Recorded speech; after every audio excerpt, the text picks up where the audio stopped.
You wake up in the morning and the first thing you feel isn't energy or excitement for the day.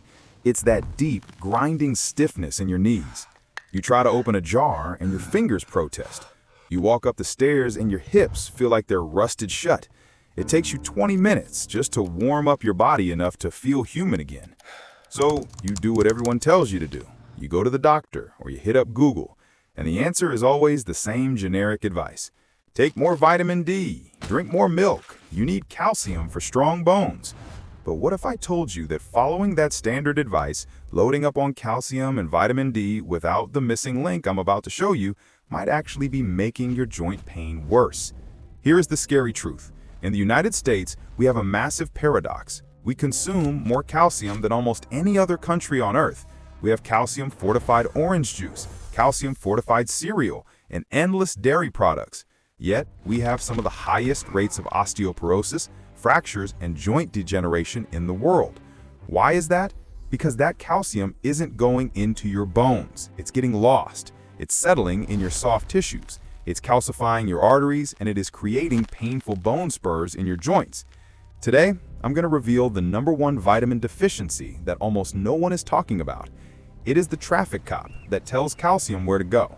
Without it, you're literally turning to stone from the inside out. And spoiler alert, it is not vitamin D. Stick around, because by the end of this video, I'm going to give you the exact protocol to fix this deficiency, dissolve those calcium deposits, and finally get your mobility back. Let's dive in. All right, guys, let's cut to the chase. To understand why your joints hurt, we have to talk about something called the calcium paradox. For decades, the American medical establishment has drilled it into our heads. Bones are made of calcium, so eat calcium. It sounds logical, but biology is rarely that simple. Imagine you have a construction site. That's your body. You order a ton of bricks. That's the calcium. But you don't hire any bricklayers. What happens? Do those bricks magically assemble themselves into a sturdy wall? No. They pile up in the driveway. They block the street. They break windows. They cause absolute chaos. This is exactly what is happening in your joints right now. When you have what is commonly diagnosed as arthritis or just general joint stiffness, strictly speaking, a lot of that pain comes from inflammation and something called pathological calcification. This is when calcium deposits form in your cartilage, your tendons, and your ligaments, places where calcium simply does not belong. This creates friction. It creates inflammation. It's like having sandpaper inside your knee joint. Every time you move, it grinds. Now, you might be thinking, but wait, I'd take vitamin D. Isn't that supposed to fix this? Here is the kicker. Vitamin D is amazing. It is essential for your immune system and your mood. But vitamin D has one main job regarding your bones. It acts like a vacuum cleaner in your gut, sucking up calcium from the food you eat and putting it into your bloodstream. That's it. Once that calcium is in your bloodstream, vitamin D is done. It clocks out. So now you have all this calcium floating around in your bloodstream with nowhere to go. If you don't have the nutrient we're about to reveal, your body creates a frantic situation. It dumps that calcium into the nearest available space, your arteries, which causes heart issues, and your joints, which causes pain. We don't need more calcium. We need to direct the calcium we already have. Most Americans are dangerously low in this nutrient, and they have no idea. The nutrient you are missing, the one that solves this entire puzzle, is vitamin K2. Now, please don't confuse this with vitamin K1. Vitamin K1 is what you get in spinach, kale, and salads. It helps your blood clot so you don't bleed out from a paper cut. That's important, sure. But K2? K2 is a totally different animal with a totally different job. And this next part will surprise you because the science behind this is fascinating. Your body produces a specific protein called matrix GLA protein. Let's just call it MGP. Think of MGP as a little shuttle bus inside your body. Its entire job is to pick up calcium from your soft tissues, your joints and arteries, and drive it into the bone bank, where it actually makes you stronger. But here's the catch. MGP is born inactive. It's asleep at the wheel. It cannot do its job unless it is turned on. Guess what turns it on? Vitamin K2. Without K2, those shuttle buses sit idle. The calcium stays in your joints, creating bone spurs and stiffness. When you introduce K2, it activates the protein, which acts like a claw. It literally grabs the calcium out of the soft tissue and deposits it into the skeletal system where it belongs. But wait, there's another layer to this. K2 doesn't just activate MGP. It also activates another protein called osteocalcin. Osteocalcin is the glue that holds calcium inside the bone. So K2 is doing double duty. It's cleaning the calcium out of your joints, reducing pain, and cementing it into your bones, preventing fractures. This is huge, folks. We are talking about the potential to not just prevent future calcification, but actually reverse existing soft tissue calcification. There was a famous study known as the Rotterdam study, a massive piece of research. They followed thousands of people over a 10-year period. They found that people with the highest intake of vitamin K2 had a 52% reduced risk of severe arterial calcification and a 57% lower risk of dying from heart disease. While that study focused on hearts, the mechanism for your joints is identical. If calcium is leaving your arteries, it's leaving your joints too. It's the same process. Now, here is a fascinating bit of history that most people don't know. In the 1930s, a dentist named Dr. Weston A. Price traveled the world. He was trying to figure out why traditional cultures had perfect teeth and strong bones, while modern Americans had cavities and crooked limbs. He found a mystery nutrient in the diets of healthy traditional people, in their butter, fish eggs, and organs. He didn't know what it was, so he just called it Activator X. He noted that Activator X seemed to be the key to strong bone structure and wide dental arches. Fast forward to modern science, and we now know that Activator X was actually vitamin K2. So if K2 is so important, why are we all deficient? Simple. We change the way we farm animals. See, vitamin K2 is fat-soluble. In nature, animals, cows, chickens, goats, graze on green grass. That grass contains K1. The animal's digestive systems convert that K1 into K2, which is then stored in their fat and milk.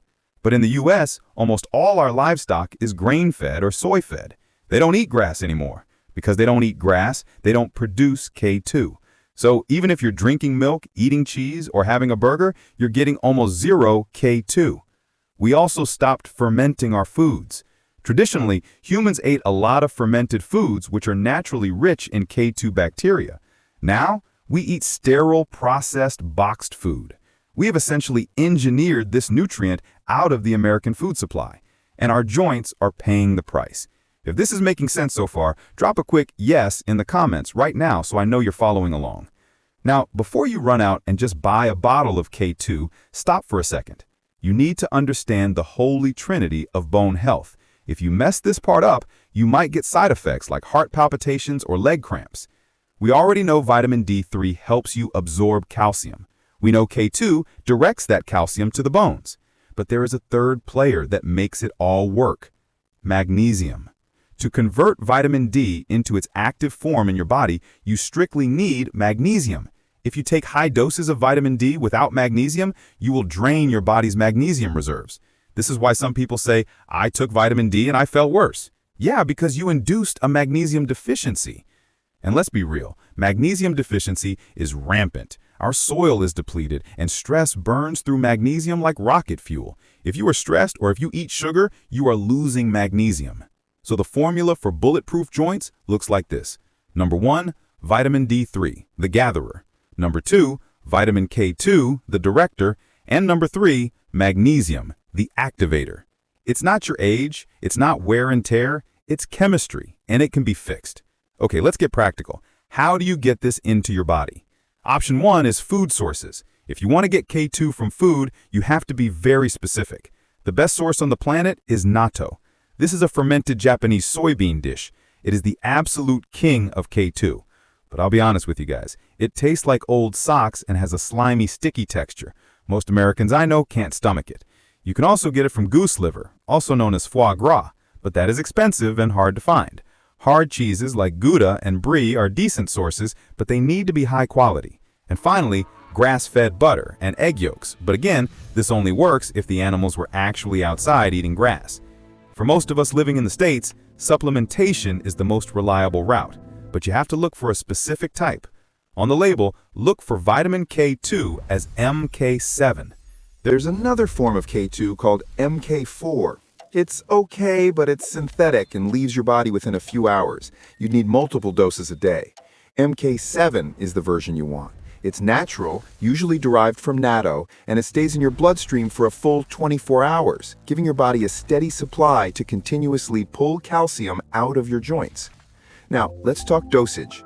For maintenance, most studies point to 100 micrograms of K2-MK7 daily. But if you're dealing with joint pain, frozen shoulder, or known calcification, many doctors recommend 200 micrograms per day. Quick disclaimer, if you're on blood thinners like warfarin, always talk to your doctor first because K2 can interfere with those medications. Magnesium is just as important. Avoid magnesium oxide. It does nothing except upset your stomach. For joint pain and muscle relaxation, choose magnesium glycinate, 300 to 400 milligrams before bed. A simple ratio to follow is every 5,000 to 10,000 IUs of vitamin D3 equals at least 100 micrograms of K2-MK7, plus your nightly magnesium glycinate to complete the trio. What results can you expect? After 4 to 6 weeks, most people notice something surprising. Their teeth feel smoother. That's because K2 reduces calcified plaque. Soon after, morning stiffness begins to fade, mobility improves, and even blood pressure may normalize as your arteries become more flexible. But remember, you can't out-supplement a bad diet. Seed oils and sugar create inflammation, and your body responds by dumping calcium in the wrong places. Remove the inflammation, and K2 can finally do its cleanup work. Joint pain isn't your destiny. Direct your calcium, fix the deficiency, and give your body what it needs to move again.